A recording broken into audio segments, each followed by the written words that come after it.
बिस्मिल्लाहिर्रहमानिर्रहीम। My dear students, अस्सलाम वालेकुम वरहमतुल्लाहि वबरकातुहू। मैं हूं डॉक्टर मसूद अनवर, आपके साथ बिजनेस मैथ एंड स्टैटिस्टिक्स के लेक्चर नंबर 12 के साथ। डियर स्टूडेंट्स, जैसा कि प्रीवियस लेक्चर में मैंने बात की थी, हमने रैंडम वेरिएबल को डिस्कस किया था, उसकी डिफरेंट टाइप्स को देखा था। There were two types that were continuous and discrete. और हमने एक न्यूमेरिकल भी सॉल्व किया था जिसमें रैंडम वेरिएबल के और एक्सपेक्टेशन की बात की थी, एक्सपेक्टेशन ऑफ मीन यानी मीन की बात की थी, एक्सपेक्टेड वैल्यू ऑफ एक्स, ठीक है। और एक न्यूमेरिकल हमने एक्सरसाइज में से क्वेश्चन सॉल्व किया था 7.1। तो मैं चाहूँगा कि हम एक आध क्वेश्चन जो डिस्क्रीट में से और एक दो क्वेश्चन जो कॉन्टीन्यूस में से भी कुछ कर लूँ, जिसमें हमें एक्सपेक्टेशन भी फाइंड करनी हो, मीन फाइंड करना हो, प्लस हमें वेरिएंस निकालना हो।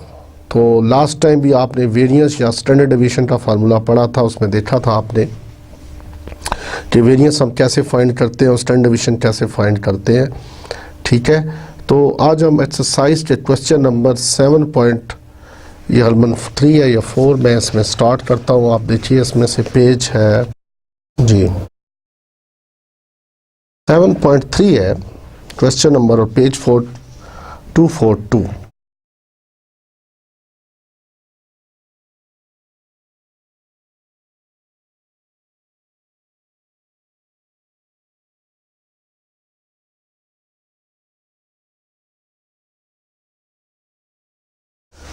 अजी तलबा मैं क्वेश्चन पढ़ देता हूँ, आई थिंक आपको समझ आएगी इसके बाद।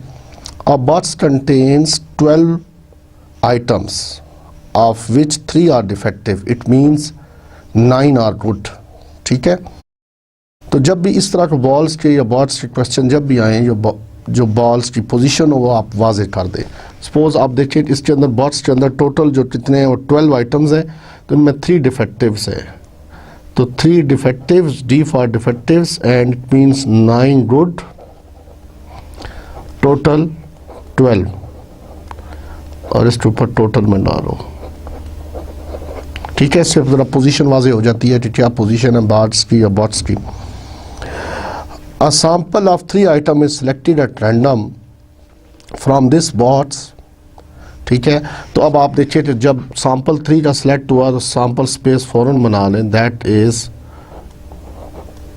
12C3। इसको आप सॉल्व करें, it will B 12 multiply with 11 multiply with 10, 3 into 2 into 1। आप इसको सॉल्व करेंगे ना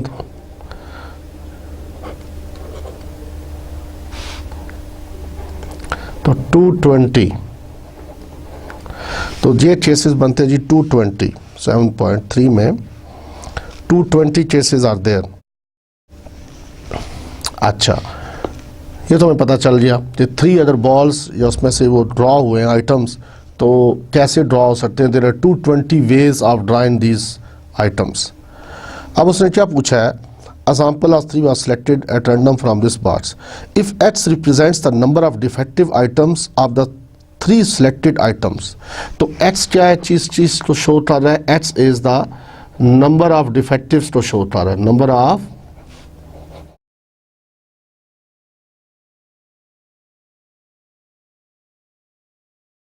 defective items, ठीक है।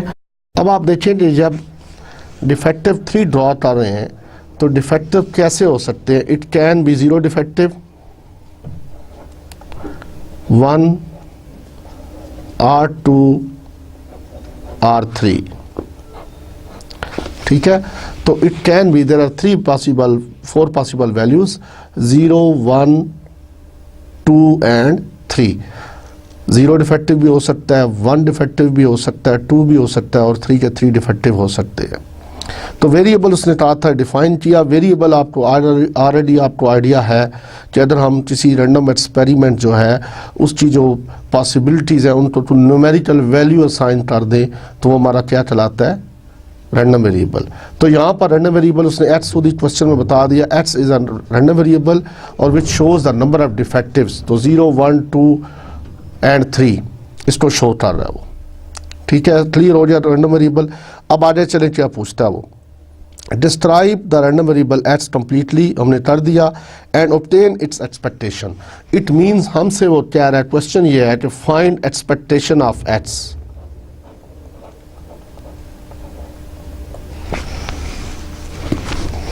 फाइंड एक्सपेक्टेशन ऑफ एट्स, तो ये हमने फाइंड करनी है। अब आप देख सकते हैं इसमें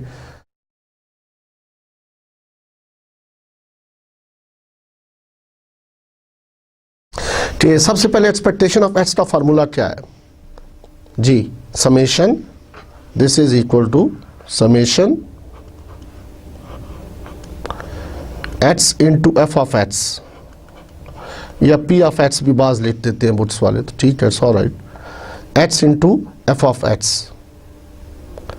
अब हमें इसका मतलब ये हुआ कि हमें अगर एफ ऑफ एक्स का पता चल जाए तो हम एक्सपेक्टेड नंबर ऑफ बॉल्स जो है वो निकाल, expected number of defective items निकाल सकते हैं। ठीक है, तो यहाँ पे देखें कि zero, what is meant by zero, तो probability that x is equal to zero हमें चाहिए। Probability that x is equal to zero से मुराद क्या है कि कोई डिफेक्टिव, आपने 3 आइटम्स ड्रॉ किए बॉट्स में से और कोई भी डिफेक्टिव ना हो। ठीक है, अब आप देखें कि बॉट्स में कितने डिफेक्टिव हैं, 3, it means 3C0 multiply with 9C3। इसका मतलब क्या होगा, अगर वो डिफेक्टिव नहीं है, जो तीनों के तीनों क्या है, गुड है, बेटर। ठीक है, और डिवाइडेड बाई ये सारी जो है, आप न्यूमरेटर को डिवाइड करना है हमने 12C3 के ऊपर, 12C3 which we already know that which is equal to 220। तो 3C0 is equal to 1, 9C3 को सॉल्व कर लें, 9 इंटू 8 इंटू 7, 3 2 1, देखिए क्या आता है, 9C2, 9 into 8 into 7 divided by 3 2 1। ठीक है,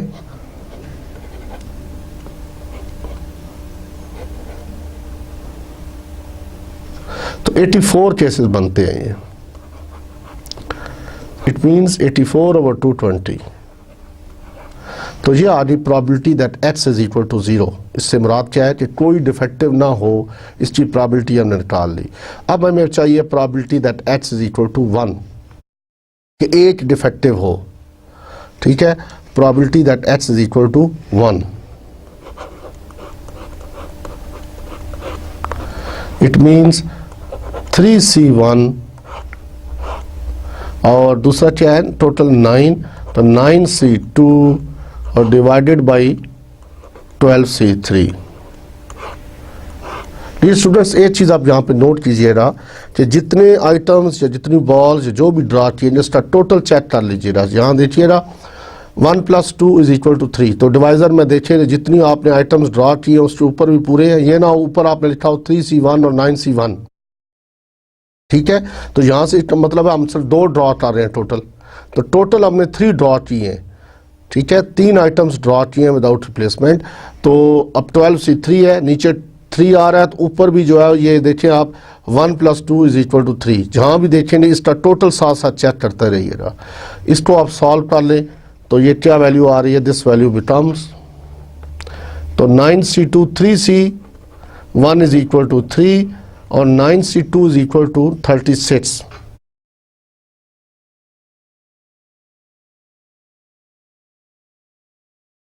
तो डिवाइडेड बाई 220, तो ये इसकी प्रोबेबिलिटी आ गई।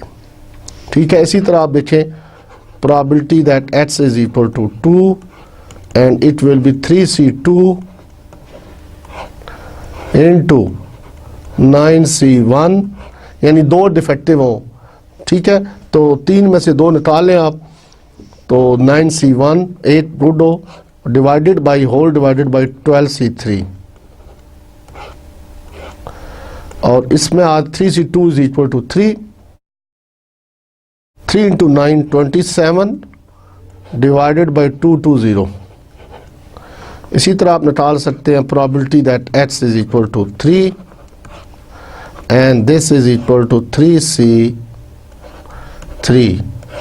अब जाहिर बात है 9 से 0 हो जाएगा, तीनों टू तीन हम तीन ही निकाल रहे हैं और तीनों के तीनों बैड हों या तो डिफेक्टिव हों तो वो आ गया, ठीक है, डिवाइडेड बाई 12c3। तो 3c3 इज इक्वल टू 1/220, ठीक है। तो ये हमारे पास प्रोबेबिलिटीज आ गई डिफेक्टिव आइटम्स की।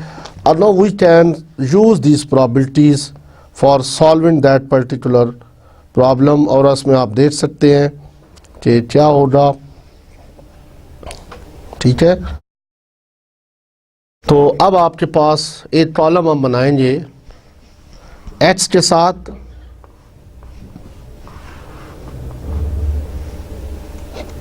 x लिखे और p ऑफ x, यानी 0 1 2 और 3। 0 के सामने 0 की प्रोबेबिलिटी लिखते हैं, ठीक है। क्या प्रोबेबिलिटी थी 0 की? जी 84/220।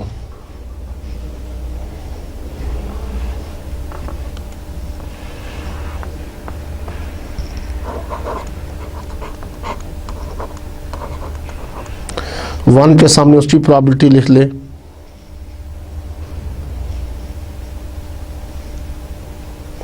वन 108 डिवाइडेड बाई 220 और 2 के सामने 27 डिवाइडेड बाई 220। इसी तरह 3 के सामने जो प्रोबेबिलिटी है वो क्या आ जाएगी, दैट इज 1/220। तो अब आपने करना क्या है, x into P of x find करें।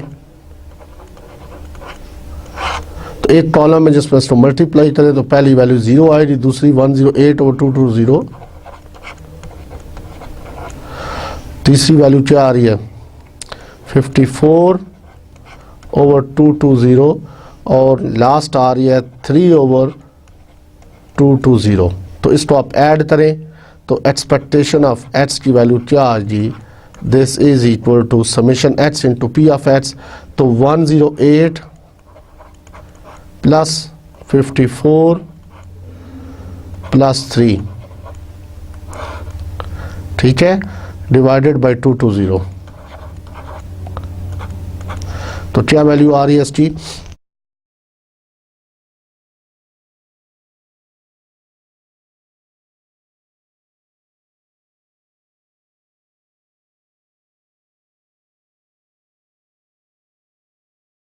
तो ये आ रहा है जी 165/220। इसको आप फ्रैक्शन में निकाल सकते हैं, मे बी ये 0.75 या इसके राउंड अबाउट वैल्यू आए, ठीक है। तो अजीज तलबा ये था expectation of x। In case of एक एग्जांपल हमने और सॉल्व कर दी कि अगर आपके पास कोई ऐसी वैल्यूज़ दी हुई हों जैसे बॉल्स है, पहले आपने प्रॉबिलिटीज़ फाइंड करनी हो, प्रॉबिलिटीज़ फाइंड करके उसके रैंडम वेरिएबल से मल्टीप्लाई करें और सम कर लें तो एक्सपेक्टेशन ऑफ x आ जाएगी, ठीक है। यहीं से हम एक्सपेक्टेशन ऑफ x से यहाँ से हम वेरिएंस भी फाइंड कर सकते हैं। तो वेरिएंस के लिए फार्मूला आपको पता है, that is equal to variance of x is equal to expectation of x square, यानी x स्क्वायर की expectation minus expectation of x whole square, ठीक है। तो उसमें आप वैल्यूज पुट कर सकते हैं और निकाल सकते हैं। तो उसके लिए हमें क्या बनाना होगा कि x का स्क्वायर ले, पहले 0 का स्क्वायर, 1 का स्क्वायर, 2 का स्क्वायर, 3 का स्क्वायर, और हर एक की करस्पॉन्डिंग प्रोबेबिलिटी से मल्टीप्लाई करते जाएं, ठीक है, और फिर सम कर लें तो वो क्या बन जाएगी, एक्सपेक्टेशन ऑफ x स्क्वायर आ जाएगा, ठीक है। तो अब आप एक, मैं चाहूँगा कि हम एक यहाँ से कंटिन्यूस केस में से भी एक एग्जांपल सॉल्व कर लें जिसमें हमें पता हो, फंक्शन दिया हो और हमें मालूम करना हो एक्सपेक्टेशन ऑफ x कैसे फाइंड करते हैं। तो अजीज़ तलबा, इसमें कंटिन्यूस केस के अंदर जैसा कि हमने लास्ट टाइम भी आपसे बात की थी, तो प्रॉपर्टीज़ जब मैंने लिखी थी उसकी प्रॉपर्टीज़ में मैंने लिखा था कि यहाँ पर हम समेशन के लिए क्या यूज़ करते हैं, इंटेग्रल, ठीक है। तो जहाँ भी कंटिन्यूस रैंडम वेरिएबल होगा वहाँ समेशन करने के लिए हम क्या यूज़ करते हैं, इंटेग्रल, ठीक है। तो अब एक एग्जांपल है, मैं इसमें से इसी बुक में से सॉल्व कर रहा हूँ, आप इसको देख लीजिएगा जी। एग्जांपल 7.1 है, मैं पढ़ देता हूँ, इसको आप देखिए।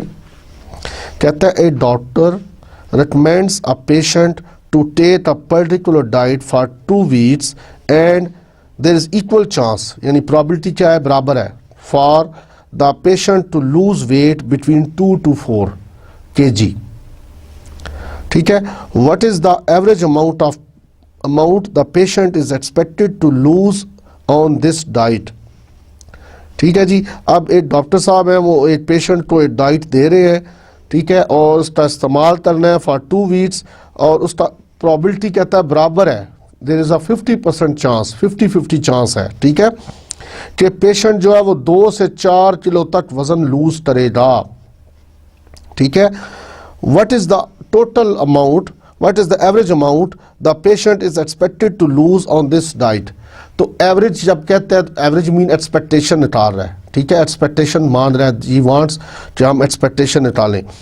Average amount the patient is expected to lose on this diet, तो कितनी होगी जी एवरेज। तो इसका मतलब क्या हुआ कि हमें पहले क्या चाहिए, हमारे पास एक फंक्शन होना चाहिए, फंक्शन होगा, उसके बाद हम उसके ऊपर फार्मूला लगाएंगे, फार्मूला लगाने के बाद एक्सपेक्टेशन ऑफ एक्स का फार्मूला यूज़ करेंगे, वो ऑलरेडी आपको पता है, जहाँ पर समेशन आता है वहाँ इंटीग्रल आ जाएगा। ठीक है, एक्सपेक्टेशन ऑफ एक्स का फार्मूला में क्या लिखा था, summation x into F of x. ठीक है, यहाँ क्या हो जाएगा, integral x into F of x साथ डी एक्स आएगा, जहाँ भी इंटीग्रल आएगा उसके साथ डी एक्स लाजमी आएगा। ठीक है, डिफरेंशियल जो है। अब अगर एक रैंडम वेरिएबल है तो इसमें मैं सॉल्यूशन जो करता हूँ, इसमें से देखते हैं आप।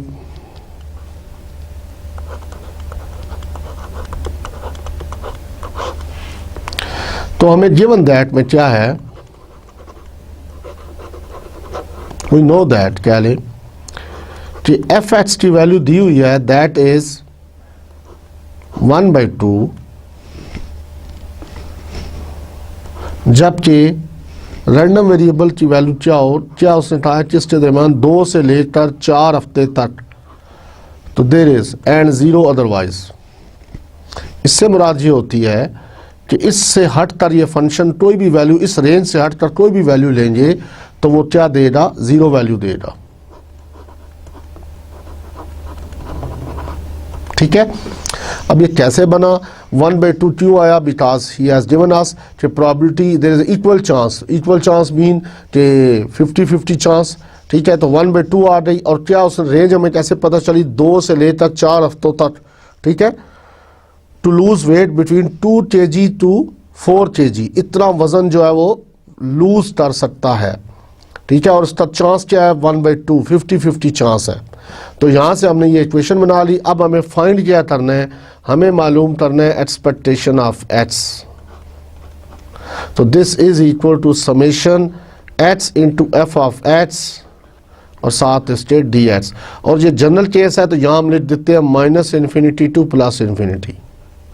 ठीक है, तो -∞ यहाँ पर वैल्यू क्या आ रही है 2, और पॉजिटिव इन्फिनिटी की जगह वैल्यू क्या आ रही है 4। ठीक है, तो ये वैल्यूज हम यहाँ पुट कर, ये जनरल फार्मूला है जो मैंने एक्सपेक्टेशन था in case of a continuous random variable वो लिख दिया। अब यहाँ पे आप वैल्यूज पुट कर दें, ठीक है, और एक्सपेक्टेशन ऑफ एक्स निकाल लें। यहाँ पे मैं वैल्यूज पुट करता हूँ, देखिए अब क्या होगी, it will become 2 to 4 x into F of x. तो एफ ऑफ एक्स की वैल्यू क्या, 1/2 और साथ आ जाए डी एक्स। अब इसको सॉल्व करें, 1/2 एक कांस्टेंट टर्म है, ये बाहर आ जाएगी इंटीग्रल से, और 2 to 4 और यहाँ पर आएगा एक्स इंटू डी एक्स। ठीक है, तो जिस तलबा हमें पता है कि जैसा वी नो दैट कि एक फार्मूला इंटीग्रेशन का है, कि ये मैं यहाँ पे साइड पे आप लिख रहा हूँ, आप देख सकते हैं कि इंटीग्रल ऑफ एक्स की पावर n अदर करना with respect to d x है, तो इसका फार्मूला है एक्स की power n+1 divided by n+1। ये फार्मूला इंटीग्रेशन का फार्मूला है, वो मैंने यहाँ पे यूज़ किया आप। ठीक है, अब यहाँ पर इस टाइम जो हमारा क्वेश्चन है, यहाँ पर x की पावर क्या है, 1 है।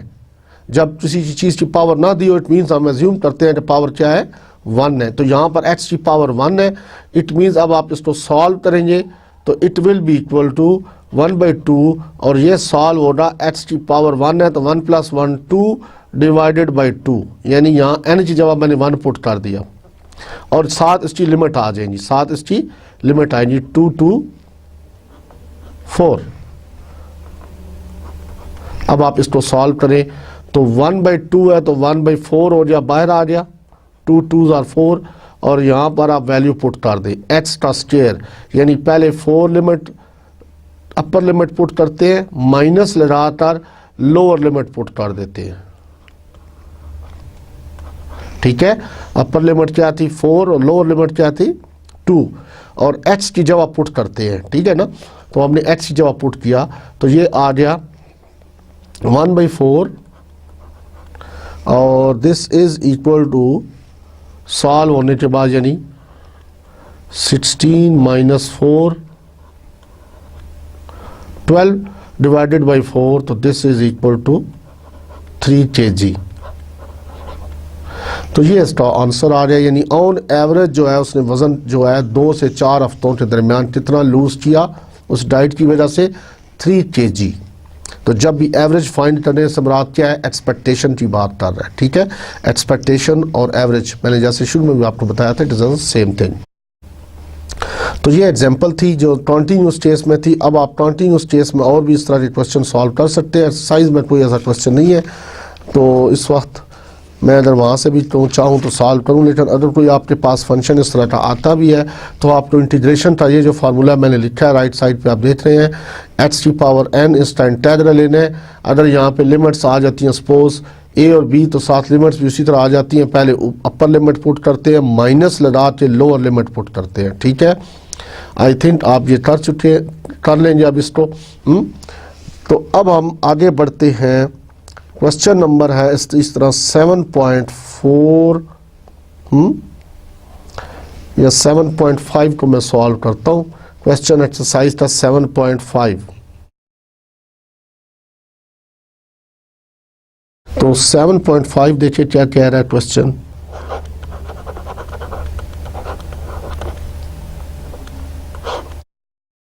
पेज वही है 242 के ऊपर।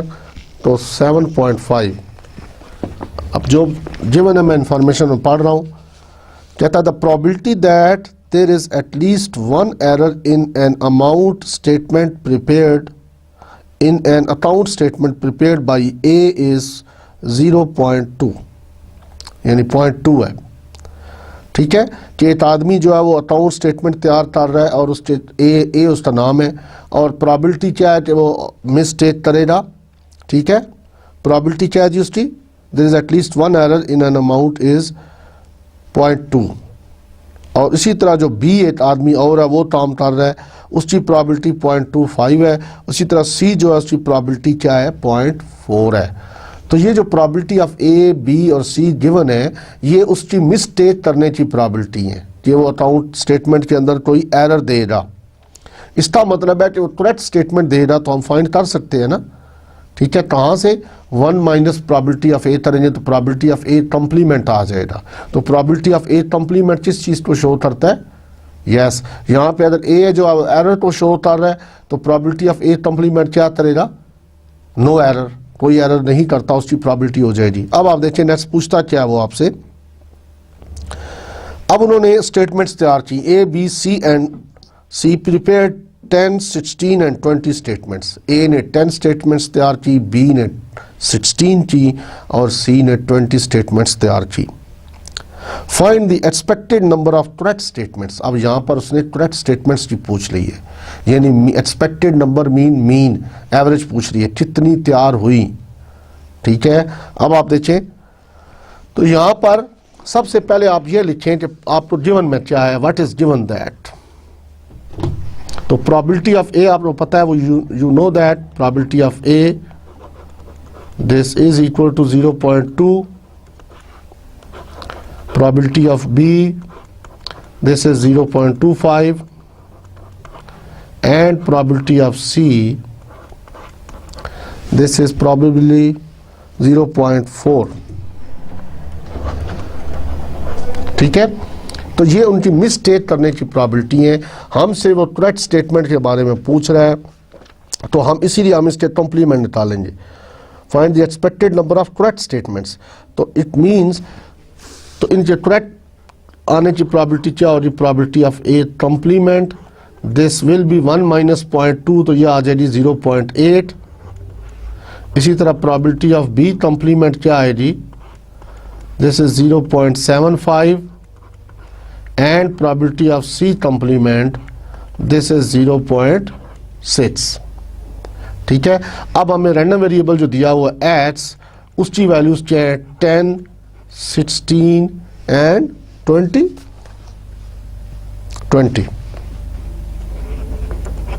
ठीक है, तो प्रोबेबिलिटीज भी हमारे पास है, एक्सपेक्टेशन ऑफ हमने करेक्ट बताना है, तो इसका मतलब हमें एक्सपेक्टेशन ऑफ एट्स चाहिए, तो this is equal to summation एट्स into P of एट्स।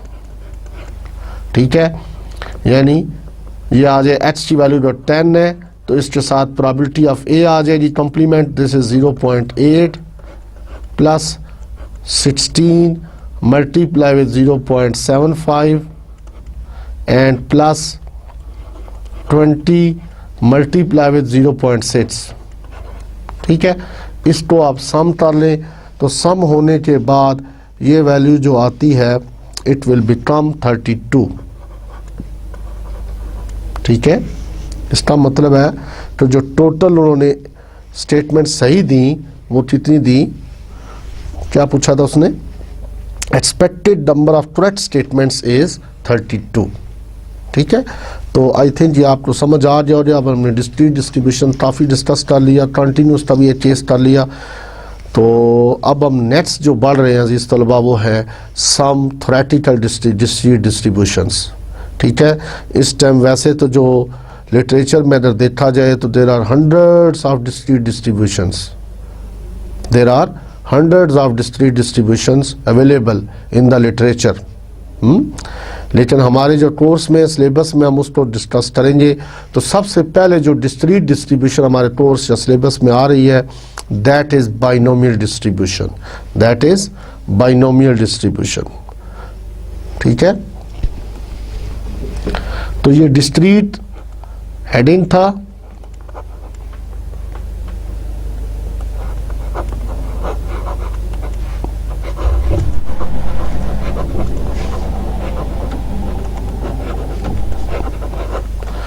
discrete probability distributions,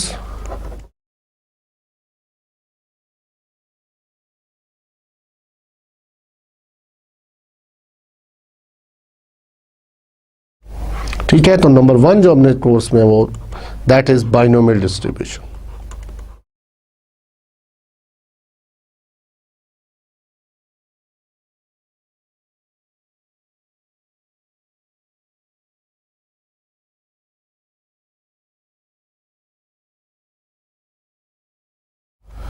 जी, तो बाइनोमियल डिस्ट्रीब्यूशन ये बेसिकली जैकब बर्नौली ने इसको फाइंड आउट किया था। स्विस मैथमेटिशियन था एक, उसने देखा कि कुछ चीज़ें ऐसी हैं जिनकी पॉसिबल आउटकम्स ही 2 होती हैं। ठीक है, जैसे मैं आप कॉइन को थ्रो करता हूँ तो इसकी 2 ही पॉसिबिलिटीज़ हैं, जैसे हेड और टेल, या हेड आ सकता है या टेल आ सकता है। ठीक है, इसी तरह यस और नो, गुड और बैड। ठीक है, तो उसने फिर कुछ चीज़ें उसमें से ऑब्जर्व की और देखा कि इसमें क्या इस ऐसे एक्सपेरिमेंट्स के अंदर कौन सी खसूसियात पाई जाती हैं। तो एक एक्सपेरिमेंट जिसके अंदर ये 4 प्रॉपर्टीज अगर पाई जाएं, ठीक है, अगर उसमें से हम एक रैंडम वेरिएबल ड्रॉ करें तो उसको कहेंगे बाइनोमियल रैंडम वेरिएबल, और अगर उसकी प्रॉबिलिटी डिस्ट्रीब्यूशन बना दें, यानी हर रैंडम वेरिएबल के सामने उसकी प्रॉबिलिटीज लिख दें, तो क्या बन जाएगी बाइनोमियल प्रॉबिलिटी डिस्ट्रीब्यूशन। अब वो 4 कौन सी ऐसी खसूसियात हैं जो बाइनोमियल के अंदर पाई जाती हैं। तो नंबर 1 जो है that is the trials are fixed, the experiment, the number of trials are fixed. ठीक है, या binomial experiment has 2 categories, success और failure. It has 2, each possible outcome या each trial has 2 categories, we denote is as success और failure. तो इसमें number 1 में लिख रहा हूं, अगर देखें आप तो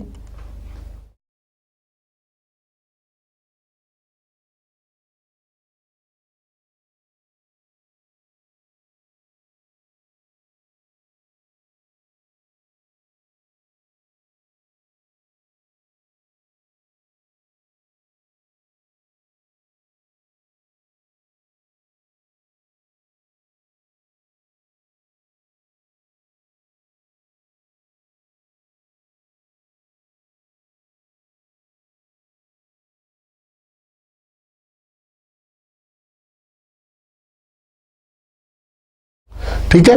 तो दो जो कैटेगरीज हैं, एक को हम सक्सेस कहते हैं, दूसरी को क्या कहते हैं, फेलियर। सपोज कि अगर मैं एक कॉइन टॉस करता हूँ तो हेड आने में हमारी सक्सेस है और टेल आने में हमारा क्या है, फेलियर है। इसी तरह अगर मैं एक डाई को रोल करता हूँ, एक डाई को रोल करता हूँ तो 6 आने की प्रोबेबिलिटी क्या है, 1/6। ठीक है, 1 क्या प्रोबेबिलिटी है, 1/6। ठीक है, और 9 आने की प्रोबेबिलिटी क्या है, 5/6। अच्छा, इसी तरह अगर आपके अंदर बैच के अंदर जब लास्ट हमने एग्जांपल की जिसमें डिफेक्टिव आइटम्स की बात हुई थी और नॉन डिफेक्टिव्स यानी गुड थे, अब देखिए इसके अंदर इस एक्सपेरिमेंट के अंदर दो ही कैटेगरीज थी, या डिफेक्टिव थे या गुड थे। तो कोई ऐसा एक्सपेरिमेंट जिसकी हम दो कैटेगरीज में डिवाइड कर सकते हो, तो ये इसकी पहली प्रॉपर्टी है कि अगर ये कैफियत हो तो वो बाइनोमियल एक्सपेरिमेंट कहलाता है। अब दूसरी क्या है,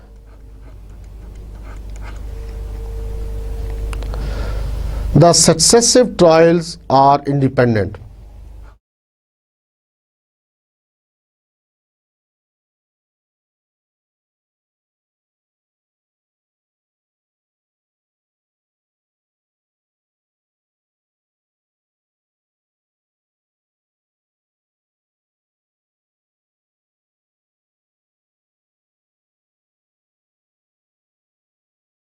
ठीक है, the successive trials are independent, यानी ये ना हो अगर मैं कॉइन फर्स्ट टाइम थ्रो करता हूँ, एक ट्रायल हो गया, अब हेड भी आ सकता है, tell, it has 2 categories.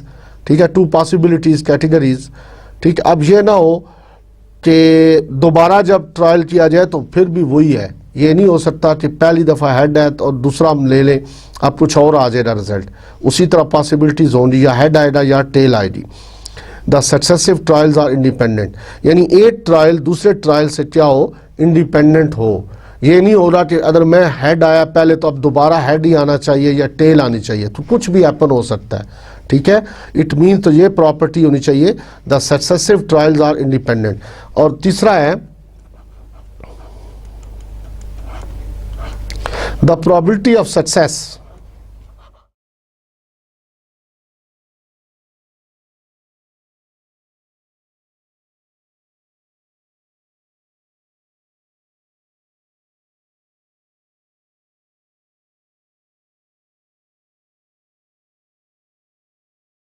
remains constant। ठीक है, तो ये जो प्रोबेबिलिटी ऑफ सक्सेस है ना, ये जो इसको हम स्मॉल p के साथ डिनोट करते हैं, small p। Probability of success is denoted by small p। तो probability of success remains constant. इसका मतलब क्या है, सपोज अगर मैंने एक कॉइन टॉस किया तो हेड आने की प्रोबेबिलिटी क्या है, 1/2। तो अब चाहे मैं 20 दफ़ा टॉस करूं या मैं 100 टाइम्स टॉस करूं, तो हर दफ़ा हर ट्रायल के ऊपर प्रोबेबिलिटी क्या होगी, हेड आने की 1/2। क्या प्रोबेबिलिटी, क्या इम्कान है कि हेड आए, 1/2। इसका मतलब ये हुआ कि ये प्रोबेबिलिटी क्या है, फिक्स है। ठीक है, remains constant through out the trials. The probability of success remains constant through out the trials. समझ आ गया। इसी तरह अगर मैं डाई को रोल करता हूं तो 6 आने की या 1 कोई एक फेस आने की प्रोबेबिलिटी क्या है, 1/6 है। तो हर दफ़ा जब भी मैं डाइस को रोल करूंगा तो इसकी प्रोबेबिलिटी क्या होगी, 1/6 होगी। तो ये यहाँ पे बात हो रही है, the probability of success denoted by p remains constant. और नंबर 4 क्या है इसमें, the experiment is repeated a fixed number of time, या the successive trials are fixed.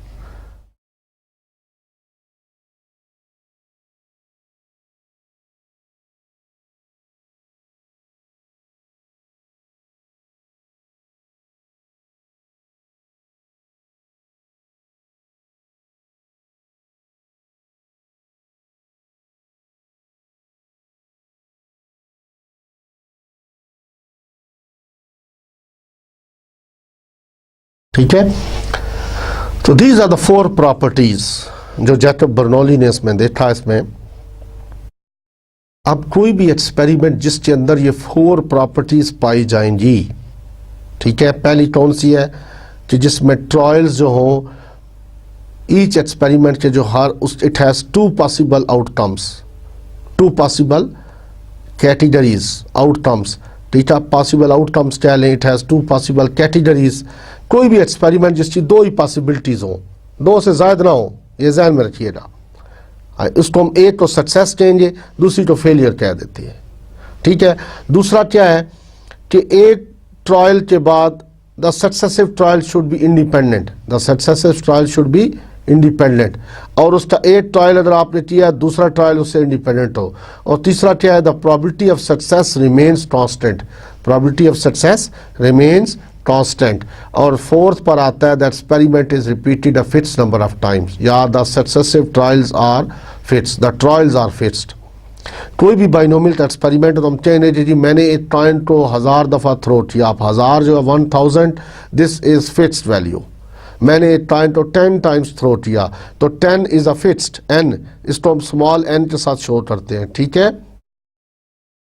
तो ये था। अगर एक एक्सपेरिमेंट कोई भी हो उसके अंदर ये 4 खूबियां पाई जाएं, ये प्रॉपर्टीज पाई जाएं, तो उसको हम बाइनोमियल एक्सपेरिमेंट कहते हैं। क्या कहते हैं, बाइनोमियल एक्सपेरिमेंट। और अगर इस एक्सपेरिमेंट में से मैं एक वेरिएबल डिफाइन करता हूं, ठीक है, तो उसको हम कहेंगे बाइनोमियल रैंडम वेरिएबल।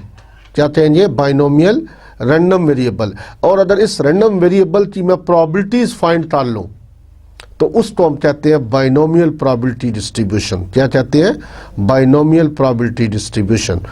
तो अजीज तलबा ये बाइनोमियल प्रोबेबिलिटी डिस्ट्रीब्यूशन, तो रैंडम वेरिएबल और उसकी सम प्रोबेबिलिटी हमारे पास, तो इसको हम क्या कहते हैं, इससे डिनोट करते हैं प्रोबेबिलिटी दैट, सपोज हमारे पास ये बाइनोमियल रैंडम वेरिएबल है जिसकी वैल्यूज है 0 1 2 अप टिल n, ठीक है ना। ये डिस्क्रीट की बात कर रहे हैं ना हम सारा, तो ये वैल्यू ले सकता है 0 से लेकर n तक। n is a fix number, यानी ये हम फिक्स करते हैं, एक्सपेरिमेंटर फिक्स करता है जब मैंने इस एक्सपेरिमेंट को कितनी दफ़ा रिपीट करना है, ठीक है। n इज अ फिक्स्ड, तो यहाँ पर n 10 भी हो सकता है, 5 भी हो सकता है, 2 भी हो सकता है, ठीक है।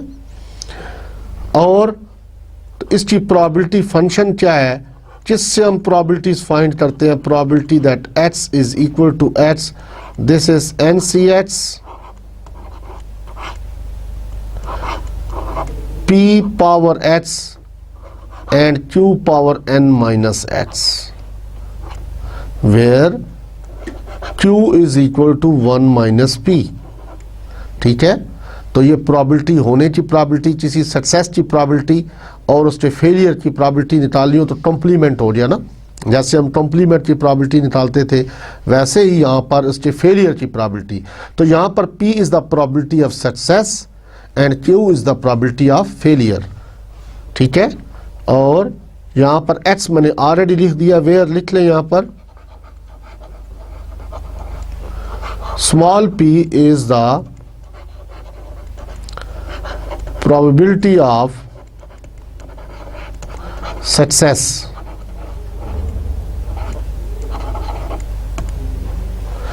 or what is q, q is the probability of failure,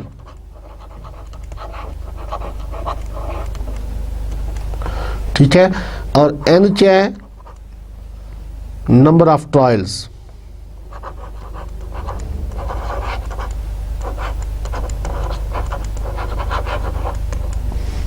n is the number of trials।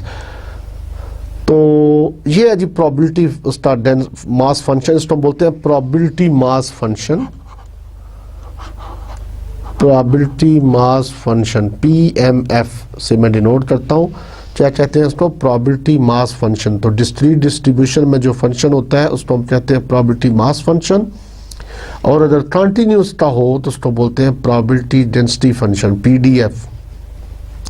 यहाँ पे हम इसको क्या बोल रहे हैं, PMF, प्रोबेबिलिटी मास फंक्शन। अब अजीज तलबा आप देख रहे हैं यहाँ पर कि अगर हमें इस क्वेश्चन में ये जो हमने प्रोबेबिलिटी फंक्शन हमने लिखा आपके सामने, इसमें से अगर 2 चीज़ों का पता हो तो हम पूरी डिस्ट्रीब्यूशन फाइंड कर सकते हैं, इसकी तमाम वैल्यूज़ को फाइंड कर सकते हैं। देखिए यहाँ पर कौन सी 2 चीज़ें हैं जो पता हो, n एंड p, ठीक है, n and p, small p। If we know that n and p, we can find the different probabilities of this particular random variable। अगर हमें n का पता हो, p का पता हो, तो आप हमसे जो मर्जी वैल्यूज पूछ लें हम आपको बता देंगे, ठीक है, तो it means n and p are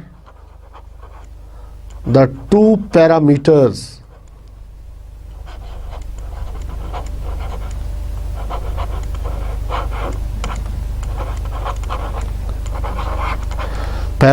of binomial distribution.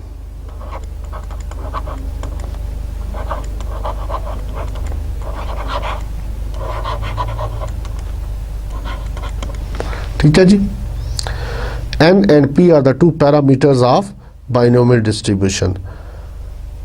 तो पैरामीटर से क्या मुराद है, ये हमने शुरू में डिस्कस किया था, जो फर्स्ट लेक्चर था उस तरह हमने आपको पैरामीटर और स्टेटिस्टिक की डेफिनेशन बयान की थी. It is a characteristic of population. ठीक है, और उसमें हमने डिफरेंट आपको एग्जांपल भी दी थी. तो वो तो आई थिंक आपको पता होना चाहिए.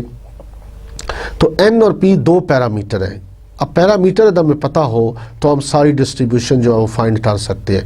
एट्स जाहिर बात हमें n पता हो, n अगर 5 है तो 0 से लेकर 5 तक 5 वैल्यूज़ हमें निकालनी पड़े, वेरिएबल की प्रॉबिलिटीज़ निकालनी पड़े, और p भी पता हो तो हम q फाइंड कर सकते हैं, दैट इज़ 1 माइनस p, और उसके बाद डिफरेंट वैल्यूज़ h की पुट करते जाएं और इसको सॉल्व करें इस फार्मूला को, तो हमारे पास different probabilities find out, we can find out different probabilities.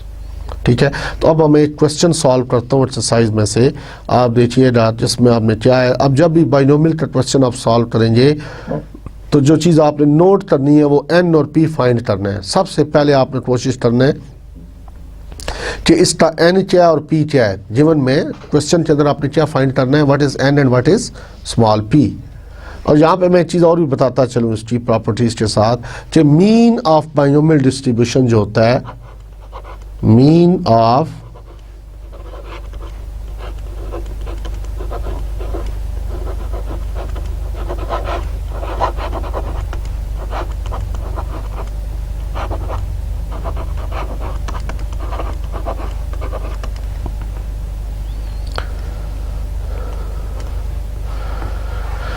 is np is equal to क्या लेंगे, this is n into p. ये इसका फार्मूला है. अब इसको प्रूफ तो मैं आपके कोर्स में नहीं है, अगर चाहे तो मैं इसका प्रूफ भी आपको करवा दूं कि ये np कैसे आया इस फार्मूले से. इसी तरह वेरिएंस ऑफ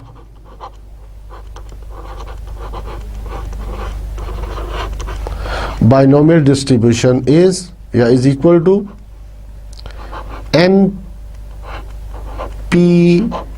npq.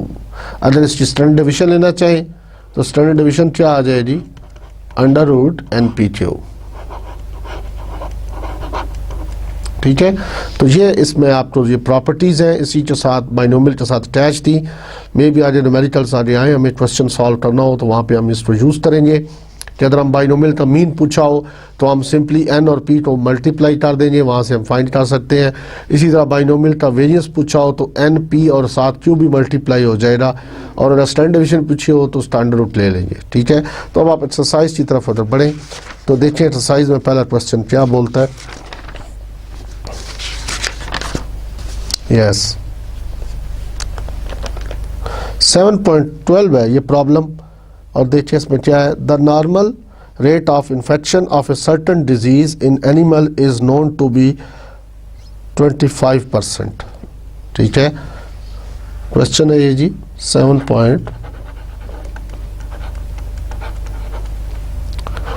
और पेज है 248, और गिवन में क्या आपको कहता है, the normal rate of infection of a certain disease in animal is known to be 25%. यानी प्रॉबिलिटी, अगर डिजीज होने की प्रॉबिलिटी क्या है, 0.25. In an experiment with 6 animals injected with a new vaccine, it was observed that none of the animals caught the infection. ठीक है, calculate the probability of observed result. Calculate the probability of observed result. यानी इसका मतलब क्या हुआ कि किसी को भी इन्फेक्शन नहीं हुई, तो जो रैंडम वेरिएबल हमारा वो शो कर रहा है वो इन्फेक्शन को शो कर रहा है. ठीक है, अब हमें we know that from past experience कि P जो है दैट इज 0.25, और अब हमें ये पता था प्रॉबिलिटी किस चीज़ की है, ये प्रॉबिलिटी कि रेट ऑफ इन्फेक्शन है उसकी प्रॉबिलिटी है, रेट ऑफ इन्फेक्शन की प्रॉबिलिटी है।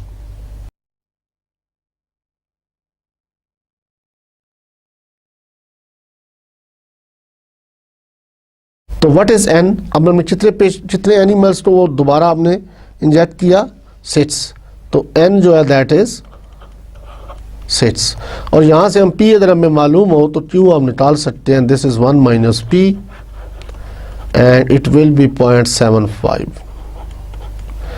अब हमसे वो क्या पूछता है, कहता है probability that x is equal to 0 find करो।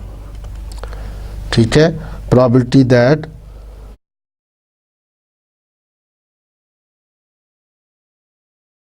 तो x रैंडम वेरिएबल है, किस चीज को शो कर रहा है, इन्फेक्शन कॉज होने को, इन्फेक्शन को शो कर रहा है। तो दिस इज इक्वल टू, अब आप उस फार्मूला में पुट कर दें वैल्यू, वी नो दैट कि probability that x is equal to small x, this is NCx p power x और q power n minus x। तो we put here probability that x is equal to 0, हमने और n की जगह पे 6 put कर दिया, h की जगह 0 पुट कर दिया और p की जगह 0.25 और q की जगह 0.75 और ये आ गया 6 माइनस 0 और यहाँ पे इसकी पावर 0। तो जब 0.25 की पावर 0 होगा तो ऑटोमेटिकली 1 हो जाएगा। तो इसका आंसर जब लेंगे तो 0.75 की पावर 6, 0.75 की पावर 6, तो 0.75 को हम 3/4 भी तो लिख सकते हैं।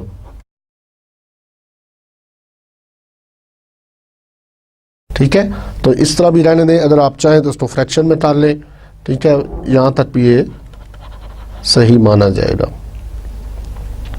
तो ये क्वेश्चन था। अब जब भी बाइनोमियल का क्वेश्चन आए तो सबसे पहले आपने फाइंड करना है what is an, what is P, और उसके बाद किस चीज की प्रोबेबिलिटी आपसे पूछी गई है। अब आप क्वेश्चन नंबर देखें जरा, इसके बाद जो नेक्स्ट स्टार है 7.13,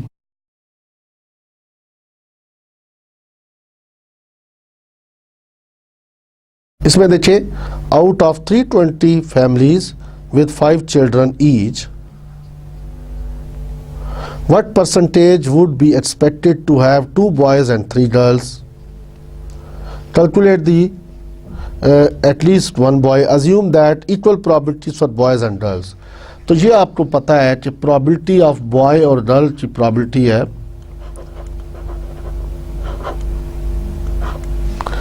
that is, यानी probability of boy is equal to probability of a girl, this is equal to P और Q, this is equal to 1/2। यानी probability of boy को हमने P से डिनोट किया और probability of girl को Q से डिनोट किया और दोनों की probability चाहे इक्वल है तो 1/2 हो गई। अब ये गिवन हमें, यानी we know that कि P is equal to 1/2। अब हमसे क्या पूछ रहा है, वो कहता है what percentage would you expect to have 2 boys and 3 girls। इसका मतलब ये है कि probability that x is equal to 2, अगर x सक्सेस किसमें है, बॉय के होने में, तो x वेरिएबल यहाँ किसको शो कर रहा है, बॉयज़ को शो कर रहा है। तो probability that x is equal to 2 उसने पूछा है कि 2 बॉयज़ है, तो जाहिर सी बात है अगर हमारे पास ये टोटल कितनी है 5 चिल्ड्रन, तो n की वैल्यू क्या है, अब शुरू में यहाँ लिख देना चाहिए था n is equal to 5, n is equal to 5। तो 5 चिल्ड्रन है, उसमें से उसने कहा है कि 2 जो हो वो लड़के हों, तो इसकी प्रोबेबिलिटी फाइंड करें। तो दिस इज इक्वल टू अब 5C2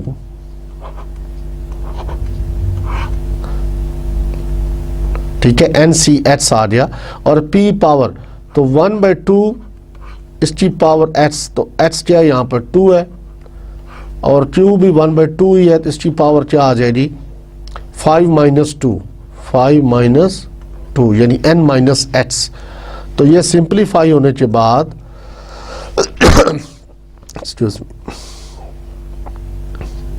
ये सिंप्लीफाई होने के बाद this will be equal to 5/16। ठीक है, इसको आप सिंप्लीफाई करके देखें तो ये आंसर इसका आएगा 5/16। जी नेक्स्ट क्या पूछा उसने, आप देखें एटलीस्ट पार्ट 2 में, ये पार्ट 1 था जिसमें x इज इक्वल टू 2 पूछा, अब पार्ट 2 में कहता है एटलीस्ट वन बॉय। इससे मुराद क्या है कि x is greater and equal to 1। At least से मुराद क्या है, 1 या उससे ज़्यादा, 1 2 भी हो सकता है, 3 भी, 4 भी। तो जब ये तलबा और बीच में आएगा तो ऐड होंगी चीज़ें, 1 और 2 और 3 और 4 और 5, ठीक है। तो जब और आता है तो चीज़ें क्या होती हैं आपस में, ये प्रॉबिलिटीज़ क्या होती हैं, ऐड होती हैं।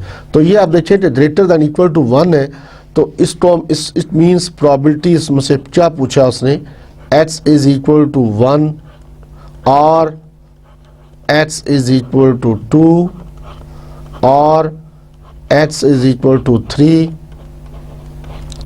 और x is equal to 4 plus probability that x is equal to 5, 1 2 3 4। तो ये सारी probabilities निकालने के बाद यहाँ आपने ऐड करनी है।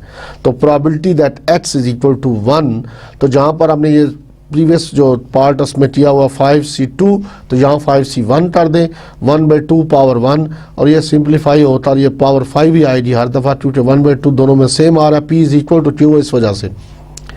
और उसके बाद इसमें 3 पुट करें, फिर 2 पुट करें, 4 पुट करें और 5 करें, और इन ऑल प्रॉबिलिटीज़, तमाम प्रॉबिलिटीज़ को आपस में जमा कर दें तो रिक्वायर्ड प्रॉबिलिटी आएगी, ठीक है।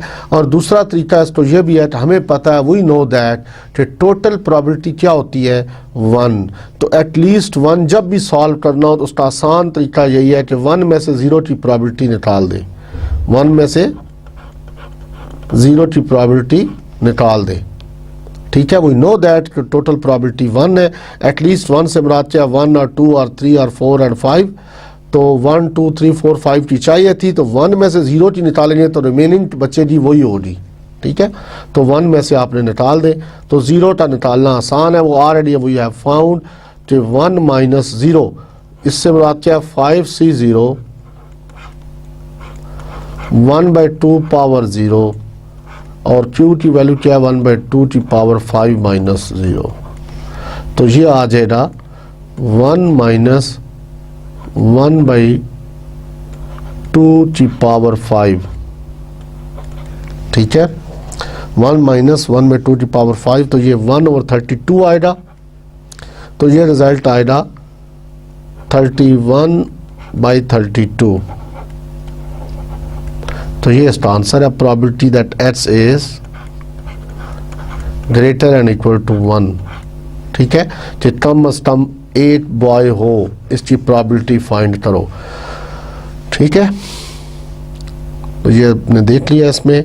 अब आप इससे रिलेटेड क्वेश्चन सॉल्व कर सकते हो, जिसमें प्रॉबिलिटी का कोई भी प्रॉब्लम आए तो आप सॉल्व कर सकते हो। और आपने कैसे सॉल्व करना है, सिंपली n और p को फाइंड करें। What is n, what is p, these are the 2 parameters of binomial distribution, ठीक है।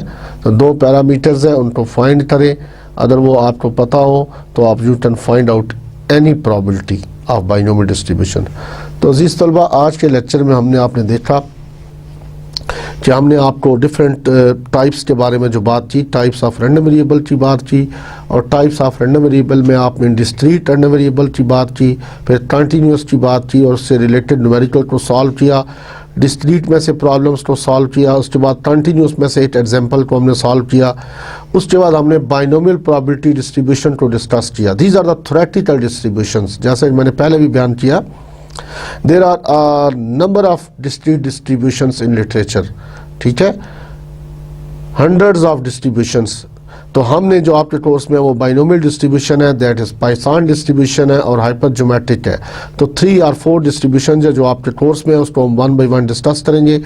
तो आज हमने बाइनोमियल को डिस्कस किया। बाइनोमियल की there are 4 properties of binomial distribution, जिसमें आपने देखा अदर ट्रायल्स हैज़ 2 पॉसिबिलिटीज़, एक को हम सक्सेस से डिनोट करेंगे, एक को फेलियर से, और प्रोबेबिलिटी ऑफ सक्सेस को हम p से डिनोट करते हैं, इट रिमेन्स कांस्टेंट।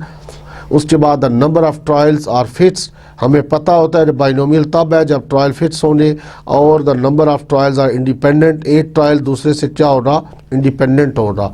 तो कोई भी एक्सपेरिमेंट जिसमें ये चार खूबियाँ पाई जाएंगी उसको हम बाइनोमियल एक्सपेरिमेंट कहेंगे, ठीक है। और इस एक्सपेरिमेंट से अगर तो रैंडम वेरिएबल ड्रा किया जाए तो उसको हम बोलेंगे बाइनोमियल रैंडम वेरिएबल। और अगर उसकी प्रोबेबिलिटीज़ फाइंड कर ली जाए और रैंडम वेरिएबल के सामने उसकी प्रोबेबिलिटीज़ लिख दी जाए तो उस टेबुलर फॉर्म को हम कहते हैं बाइनोमियल प्रोबेबिलिटी डिस्ट्रीब्यूशन, ठीक है। उसके बाद वी नो दैट कि binomial probability distribution has two parameters, the one is an and other is P. और इसके साथ हमने देखा, इसकी प्रॉपर्टीज़ में ये देखा कि बाइनोमियल का जो मीन होता है that is an P. Binomial का मीन क्या है, एन पी, और इसका वेरियंस किसके इक्वल होता है, एन पी क्यू। तो ये सारा था लेक्चर आज का जिसमें हमने डिफरेंट चीज़ों को डिस्कस किया। उम्मीद है आपको समझ आई होगी। अब नेक्स्ट लेक्चर के अंदर हम कोशिश करेंगे कि बाइनोमियल की एक दो एग्जांपल्स और सॉल्व करें, प्लस हम पाइसान डिस्ट्रीब्यूशन जो सेकंड डिस्ट्रीब्यूशन आपके सिलेबस में है उसको हम डिस्कस करेंगे, ठीक है। इसके साथ ही मैं इजाज़त चाहूँगा।